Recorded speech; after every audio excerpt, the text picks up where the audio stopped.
Good evening, everybody. Hope everybody is doing well. This is Dave for Dave Tech, better known as the Uncle Dave. I'm back for video number 2 in setting up our WordPress site. We're going to go over some brief steps tonight, just some basic stuff. If you remember, I told you I would keep these videos short, sweet, and simple. So, what we're going to do, just to give you a refresher, we're using local WP here that allows you to install WordPress locally on your PC, develop your website, and as I mentioned in the previous video, which you can go check out on the channel, you can publish from your PC to your host. Now, if you remember, speaking of host, there is a discount code 20% off at newbloghosting.com with the coupon code YouTube 20. That is 20% off at newbloghosting.com. That will be down in the description below. 20% off their premium plan, 20% off of their basic plan. Make sure you get over there and check that out. Free migrations over there, hands on support. This is why they do it. They're easy, they like it simple, just like I do. So here we go. We've got local WP. We have clicked WP admin to log into our dashboard. We're going to slide over now to our dashboard. That is our web browser. You can see here we are in the web browser. So what we're going to do is slide down to settings, which is just behind my video window. So I'm going to see if I can slide myself. Whoop. I don't want to do that. I'm going to see if I can slide myself out of the way here for just a second and get over here to settings. What I'm going to show you is you've logged in, you've got in. This is what your basic dashboard looks like. Everything is fresh, everything is brand new. You can scroll up and down here, kind of get a feel for it. Your site health status is good. You've got a quick draft window over here, but when you get in here, it can be a little daunting to some folks because you've got all these options over here on the left, and we're eventually going to get into all of them. But first things first, let's get that title and your administrator email knocked out in this video, and then we'll talk about where you need to go from there and why. That will kind of lead us into the next video. So we are assuming that you've got your hosting. Hopefully you've done that over at New Blog Hosting, but the WP admin works with most hosting providers as it is a WordPress standard. So slide down here to settings, and I'm going to move myself over just a little bit more. Let's see if we can do that live without breaking it. I'll tell you what, let's just go on down here to this corner. I think that'd be a good place to sit for just a minute. We're going to slide over here to settings. We're going to check out general. Now, let's talk about a few things in here. Your site title. That's pretty obvious. What's the name of your site? A tagline is a good thing. Give something Google can pick up on. Give yourself something descriptive here. Choose a site icon. For those that still are curious that those still exist, you'll see that site icon over here. Yes, I see that we're not secure, we're local, so we don't have to worry about an SSL certificate in this particular case.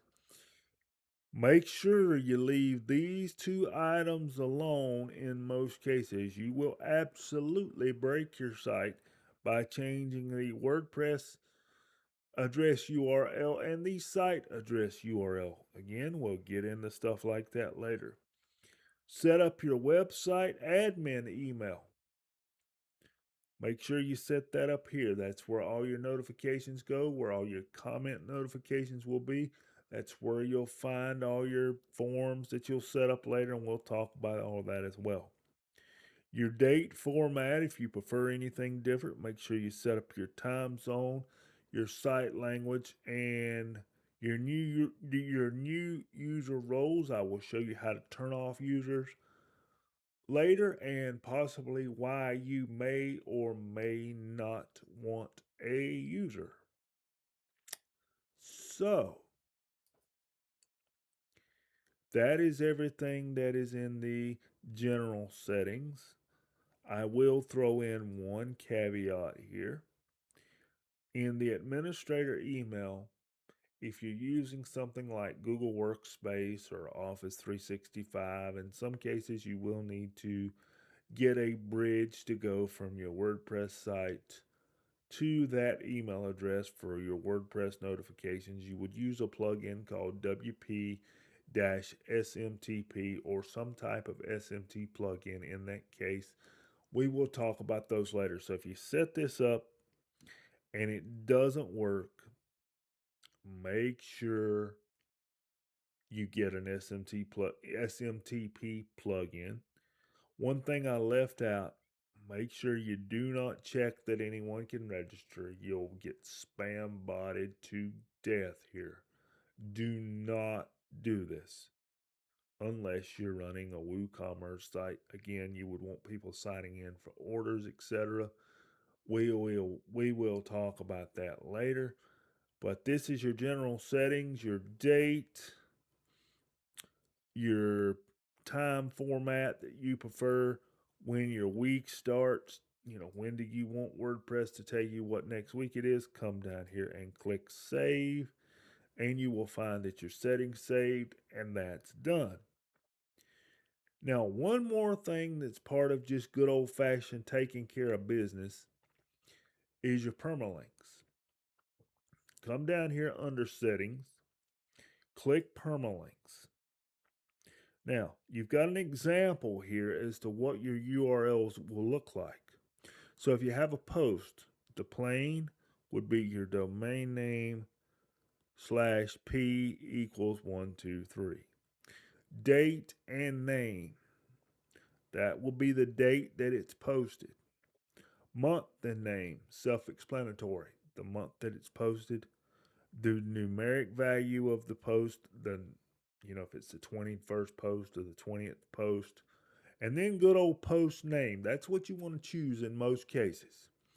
That's your name of your website / the name of your post. So if you write about strawberry recipes, it would be dave-tech.demo-local-1.local/strawberry pie, or davetech.com/strawberry pie if that was my domain name. Make sure you choose post name in here. That makes sure that Google is picking up your post. Because if you use a date name, it's going to see some posts get old as they age and slide you down the Google ranking. So make sure you're using the post name structure here. You would choose it. You see we've already chose it. You would come down here and click save. So, in my promise to keep these videos short and sweet, we have done a few things so far. We've got your hosting. You would sign up for a host. They would install WordPress for you in most cases. This is assuming you're starting a brand new website.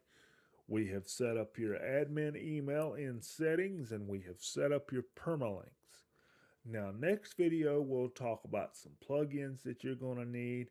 We'll talk about getting your first page up. We'll talk about page builders. We'll talk about what page builders are, what page builders I like, what page builders not to use, and maybe not when to use a page builder.